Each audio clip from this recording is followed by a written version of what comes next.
Salut, moi c'est Viscondio, j'espère que vous portez bien. Quant à moi, ça va, je me porte bien. Aujourd'hui, on va parler de comment se vendre en entreprise. Qu'est-ce qu'il faut pour un employé qui puisse gravir en échelon? Comment est-ce qu'il peut se vendre auprès de ses boss? Comment est-ce qu'il peut faire pour obtenir ce qu'il veut et ce dont il a besoin au sein de l'entreprise dans laquelle il est? Plusieurs personnes, après plusieurs années dans l'entreprise, se retrouvent au même niveau. Peut-être elles sont très compétentes, très talentueuses, mais elles ne savent pas ce qu'il faut faire pour pouvoir accéder à un niveau supérieur dans la même entreprise.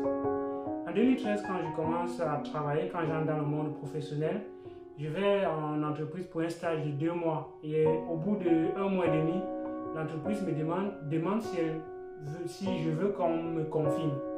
Moi qui allais pour un stage de 2 mois, j'étais dans une situation où soit j'ai fini mon stage et je vais continuer mon master parce que je venais de finir la licence, soit je passe en mode employé à plein temps.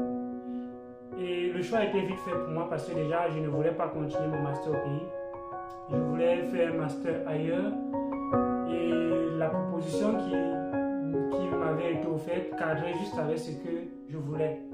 Mais pourquoi est-ce que j'ai obtenu cela immédiatement, à peine 1 mois et demi dans l'entreprise? On me propose de me confirmer. Pourtant, il y a des personnes qui sont là après le stage et qui repartent. Mais moi, je suis arrivé et j'ai été confirmé. Et comme si ça ne suffisait pas, je passe en stage professionnel au bout de 1 mois et demi. Et le stage professionnel est censé durer 6 mois. Avant la fin des 6 mois de stage professionnel, on demande à me confirmer, ce que j'accepte. J'accepte ma confirmation bien avant les 6 mois qu'il fallait pour qu'on me confirme un employé normal. Qu'est-ce qui faisait que moi on me demande des choses alors que je n'ai pas encore atteint le temps qu'il faut pour obtenir la position qu'il faut? Est-ce que j'avais quelque chose de spécial ou bien est-ce que je faisais quelque chose de spécial?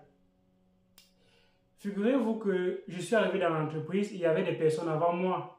Et on m'a confirmé avant certaines personnes qui étaient là avant moi.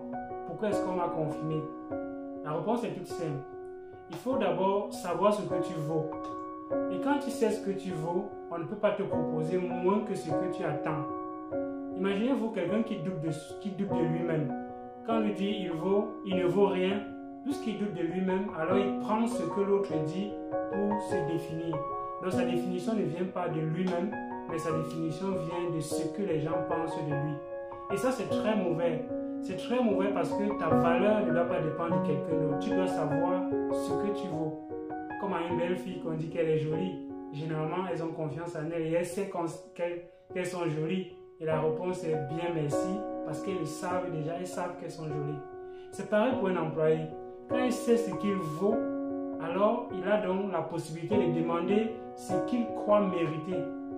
Donc, j'ai fait mes preuves, j'ai montré que j'avais un certain talent, j'ai montré que je pouvais faire ce dont l'entreprise avait besoin. Parce que, croyez-moi, toute entreprise, quand elle vous recrute, c'est parce qu'elle attend de vous quelque chose.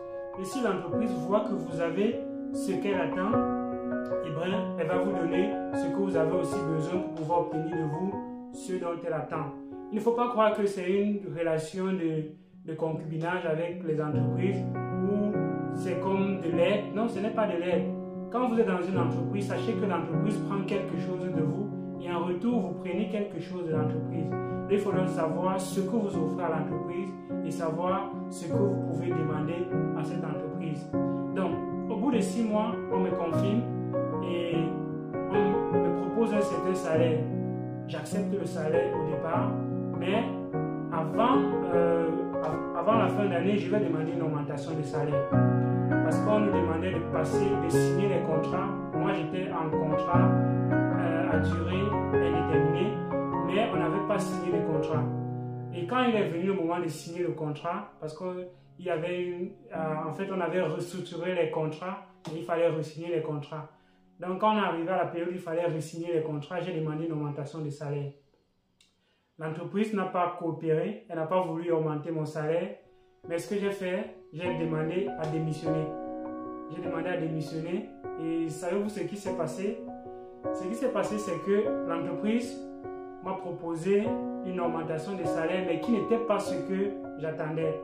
Je leur ai dit ce que je vais faire, c'est travailler à temps partiel avec vous. Donc, j'ai commencé à travailler avec cette entreprise à temps partiel. Donc, au lieu de 5 jours en entreprise, on a négocié et j'avais un contrat de 3 jours en entreprise.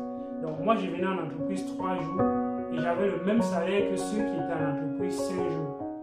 Et ce que j'ai fait pendant ces 2 jours, je suis allé dans une autre entreprise. J'ai postulé dans une autre entreprise où on m'a recruté également là-bas à temps partiel où je devais passer 2 jours. Donc, je faisais 3 jours dans une entreprise, 2 jours dans une autre. Et les 2 entreprises me payaient le même salaire. Ce qui fait que le salaire que j'avais demandé à la première entreprise, qui a refusé de me donner la totalité de ce salaire, a été en fait complété par la deuxième entreprise. Donc à la fin, j'avais ce que j'ai demandé à la première entreprise, mais de 2 entreprises différentes. Donc, quand vous ne savez pas ce que vous valez, alors il est très facile que l'on vous propose n'importe quoi et vous allez accepter tout simplement parce que c'est l'entreprise qui définit ta valeur. C'est ce que tu vaux et c'est la seule façon pour toi de savoir te vendre. J'espère que tu as compris le conseil et j'espère que tu vas mettre cela en application dans quelle que soit l'entreprise où tu vas, ça marche. Parce que c'est du donnant-donner. Quand vous donnez quelque chose, sachez ce que vous donnez et sachez la valeur de ce que vous donnez.